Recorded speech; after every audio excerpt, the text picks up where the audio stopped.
Good morning student. मैं दिव्या एक बार फिर से आप सभी का स्वागत करती हूँ एजुकेशन पॉइंट मिशन पर। कैसे हैं आप सब?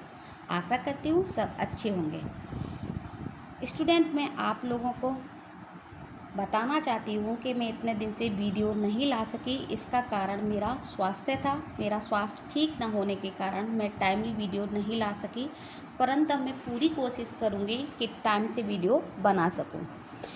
तो इसी श्रृंखला में मैं लेकर आई हूँ कक्षा 6 की पाठ्य पुस्तक वसंत का चैप्टर 2 बचपन, जिसकी लेखिका हैं कृष्णा सोवती। चैप्टर पढ़ाने से पहले हम शॉर्टली थोड़ा कृष्णा सोवती जी के बारे में जान लेते हैं। कृष्णा सोवती, जैसे कि नाम उनका वैसे ही उनके काम। कृष्णा सोवती का जन्म 18 फरवरी 1925 में, जो अब पाकिस्तान में हुआ था। इनकी मृत्यु 25 फरवरी 2019 93 वर्ष की आयु में इनकी मृत्यु हुई थी। ये आख्यायिका लेखिका थी। आख्यायिका क्या होता है? जो ऐतिहासिक कहानियाँ लिखते हैं वो लेखक लेखिका आख्यायिका लेखिका कहलाती हैं। इनकी रचनाओं में कुछ प्रमुख हैं: मित्रों मरजानी, जिंदगी नामा और समय सरगम। इन्हें बहुत सारे पुरस्कार और सम्मान मिले थे। जैसे 1980 में इन्हें साहित्य अकादमी पुरस्कार से पुरस्कृत किया गया था। 1982 में हिंदी अकादमी पुरस्कार मिला था। भारतीय साहित्य का सर्वोच्च पुरस्कार ज्ञानपीठ पुरस्कार इन्हें प्राप्त हुआ था सन 2017 में। 2017 में इन्हें ज्ञानपीठ पुरस्कार से भी नवाजा गया था। तो ऐसी थी कृष्णा सोवती। तो जो बचपन कहानी चैप्टर है, इसको इन्होंने कृष्णा सोवती ने एक संस्मरण के रूप में हम सबके सामने रखा है। इसमें कृष्णा सोवती संस्मरण होता क्या है? संस्मरण यानी स्मृति। जो स्मृति यादें हम संजोकर रखते हैं, याद करते हैं, उनके बारे में लिखते हैं, वो संस्मरण कहलाता है। कृष्णा सोवती ने अपने बचपन के बारे में इस चैप्टर में बताया है, और बताया है कि कौन कौन से वो अपने बचपन में कौन कौन से फलों को खाती थी, क्या क्या करती थी, क्या पहनती थी, क्या उन्हें अच्छा लगता था, क्या अच्छा नहीं लगता था। वो सब बातें इन्होंने इस चैप्टर में उजागर की हैं। और वो ये भी बताना चाहती हैं कि मेरे बचपन के, मेरे ज़माने में और आपके ज़माने में अभी क्या क्या परिवर्तन हुए हैं, क्या क्या बदलाव आए हैं। तो चैप्टर स्टार्ट करते हैं। बचपन। मैं तुम्हें अपने बचपन की ओर ले जाऊंगी। लेखिका कह रही हैं कि मैं तुम सबको अपने बचपन की तरफ ले जा रही हूँ। मैं तुमसे कुछ इतनी बड़ी हूँ कि तुम्हारी दादी भी हो सकती हूँ। मैं तुम सभी से इतनी बड़ी हूँ कि तुम्हारी दादी भी हो सकती हूँ, तुम्हारी नानी भी, और तुम्हारी नानी भी हो सकती हूँ। मतलब वो दादी और नानी की एज की हैं। बड़ी बुआ भी, बड़ी मौसी भी। या तो मैं तुम्हारी बड़ी बुआ हो सकती हूँ या फिर बड़ी मौसी। परिवार में मुझे सभी लोग जीजी कहकर ही पुकारते हैं, परंतु परिवार के लोग जो हैं वो सब मुझे क्या कहते हैं? जीजी कहते हैं। हाँ, मैं इन दिनों बहुत कुछ बड़ा यानी उम्र में सयाना महसूस करने लगी हूँ। लेखिका कह रही हैं कि इन दिनों में अपने को कुछ बड़ा महसूस करने लगी हूँ, मतलब मैं फील करने लगी हूँ कि मैं कुछ बड़ी हो गई हूँ, सयानी हो गई हूँ। शायद इसलिए कि पिछली शताब्दी में पैदा हुई थी। वो हंसते हुए कहती हैं कि शायद मैं पिछली शताब्दी में पैदा हुई थी, इसलिए मैं बड़ा महसूस कर रही हूँ। मेरे पहनने ओढ़ने में भी काफ़ी बदलाव आए हैं। पहले मैं क्या पहनती थी और अब मेरी पसंद क्या है, उसमें भी कुछ चेंजेस आए हैं। पहले मैं रंग बिरंगे कपड़े पहनती रही हूँ। पहले मैं रंग बिरंगे कपड़े पहनती थी। नीला, जामुनी, ग्रे, काला, चॉकलेटी, ये सब उनके फेवरेट कलर थे। अब मन कुछ ऐसा करता है कि सफ़ेद पहनूं, परंतु अब मेरा मन करता है कि मैं कुछ सफ़ेद कपड़े पहनूं। गहरे नहीं, हल्के रंग। मतलब वो पहले डार्क कलर के कपड़े पहनना पसंद करती थी, परंतु आजकल उम्र के इस पड़ाव पर आने के बाद लेखिका को लाइट कलर के कपड़े पहनना अच्छा लगता है। मैंने पिछले दशकों में तरह तरह की पोशाकें पहनी।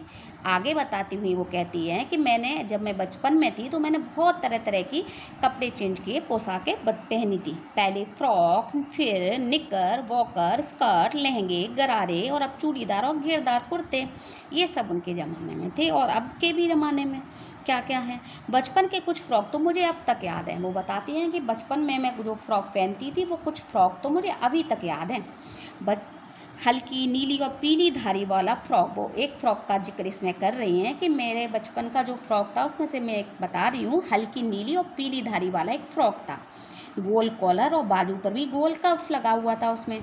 एक हल्के गुलाबी रंग का बारीक चुनौटों वाला घेरदार फ्रॉक, वो भी उन्हें याद था। नीचे गुलाबी रंग की फ्रिल लगी हुई थी, उसमें झालर लगी हुई थी गुलाबी रंग की।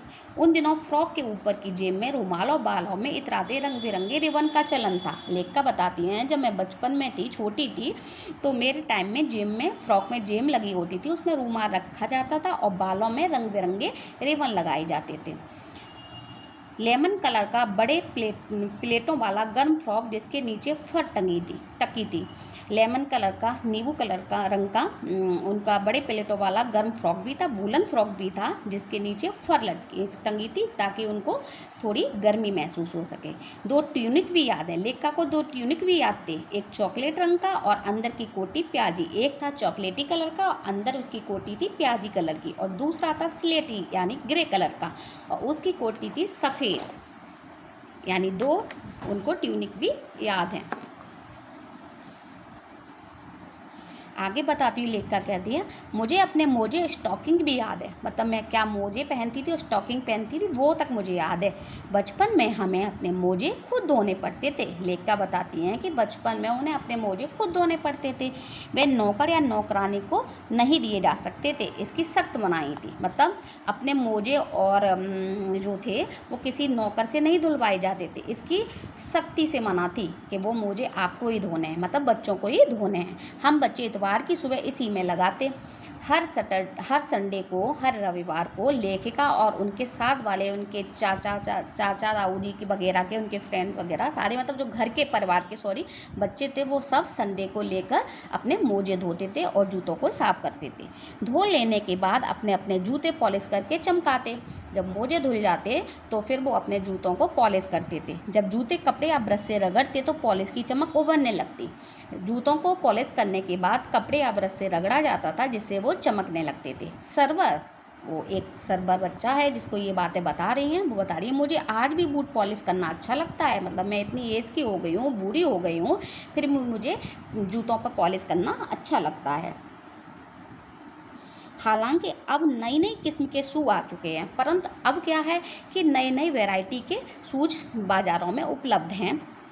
कहना होगा ये पहले से कहीं ज़्यादा आरामदेह हैं और पहले के ज़माने से अब की वाले ज़माने के जो शूज़ हैं वो ज़्यादा रिलैक्सेबल होते हैं। मतलब बहुत ज़्यादा उनमें रिलैक्स हो सकता है, आराम मिल सकता है। हमें तो नए जूते मिलते, उनके साथ ही छालों का इलाज शुरू हो जाता। वो बताती है, जब हम बचपन में थे तो हमें नए जूते मिला करते थे, तो उसके साथ साथ ही हमें छाले मिलना शुरू हो जाते थे। मतलब फ्री में छाले भी मिल जाते थे, क्योंकि वो जूते जो होते थे नए होने के कारण उनको काटते थे।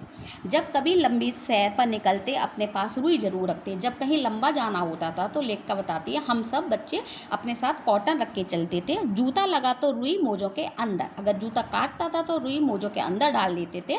हमारे तुम्हारे बचपन में तो बहुत फ़र्क हो चुका है। तुम्हारे बचपन और हमारे बचपन में तो बहुत ज़्यादा फ़र्क है। हर शनिवार को हमें ऑलिव ऑयल या कैस्टर ऑयल पीना पड़ता था। लेखिका बताती है, हर सैटरडे को सभी बच्चों को कैस्टर ऑयल या फिर ऑलिव ऑयल दिया जाता था जो उन्हें पीना पड़ता था। यह एक मुश्किल काम था, ये सब पीना एक मुश्किल का भरा काम था, एक जोखिम भरा काम था।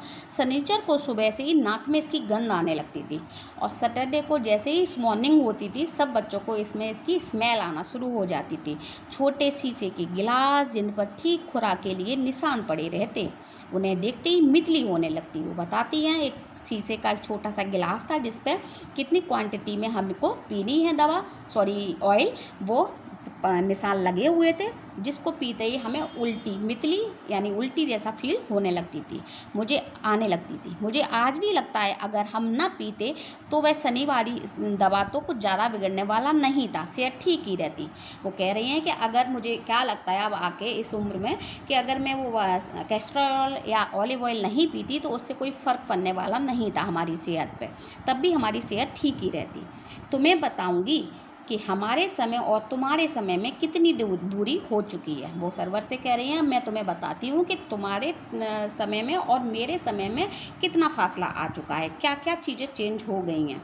यहाँ तक कि बचपन की दिलचस्पियाँ भी बदल गई हैं। और तो और अब तुम्हारी जो शौक़ थे और मेरे शौक़ थे उनमें भी चेंजेस आ चुके हैं। सबकी रुचि जो है वो चेंज हो गई है। Thank you student. तो आज बस मैं पार्ट 1 लेकर आई हूँ। नेक्स्ट वीडियो में मैं पार्ट 2 लेकर आऊँगी बचपन चैप्टर का। आशा करती हूँ आपको पसंद आया होगा। परंतु उससे पहले मैं एक बात कहना चाहूँगी, अगर आपको मेरे वीडियो अच्छे लगते हैं तो ज़्यादा से ज़्यादा कमेंट करिए, लाइक करिए, क्योंकि आपका एक लाइक और कमेंट ही मुझे प्रोत्साहित करेगा और नई वीडियो लाने के लिए। Thank you.